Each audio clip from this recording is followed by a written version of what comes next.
Tous les membres n'ont pas la même fonction. Romains 12,4. Les responsabilités qui reposent sur le peuple du Seigneur sont des responsabilités spécifiquement assignées à l'un ou à l'autre. Une charge peut être différente pour l'un et différente pour l'autre. Il est possible que, par son esprit, le Seigneur attribue un don et confère à quelqu'un le ministère particulier, spécifique, qui lui convient, tel que le ministère de Merari, qui était de prendre soin des saints, de préserver l'unité de la communion des saints, de les aider dans leur responsabilité, d'entourer de soins le ministère des saints. Livre des Nombres, chapitres 3 et 4.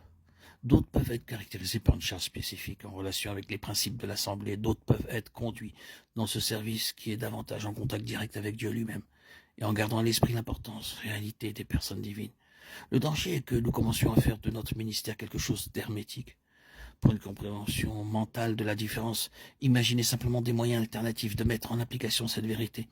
Dessinez mentalement 3 carrés séparés, chacun étant isolé.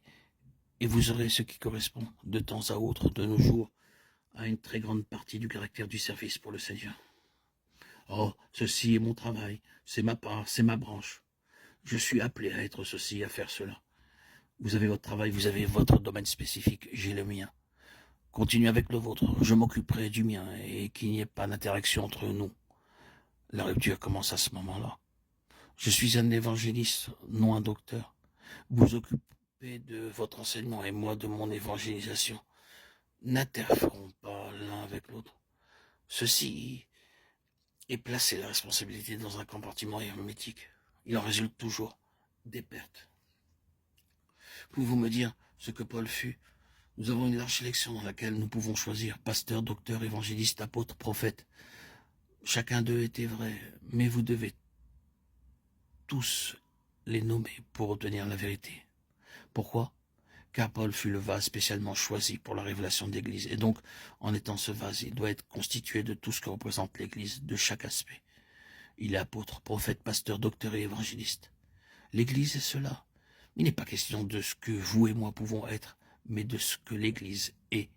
En dehors de l'Église, il n'existe rien de comparable à un ministère.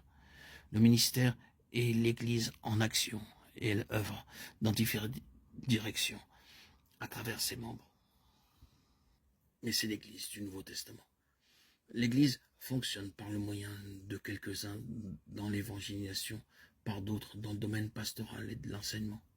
Les hommes n'agissent pas comme étant en eux-mêmes, mais c'est l'Église qui travaille. Paul fut une expression intégrale de ce qu'est l'Église. Si vous divisez ces ministères, vous divisez le corps de Christ. Vous divisez Christ et vous rencontrez échec et faiblesse.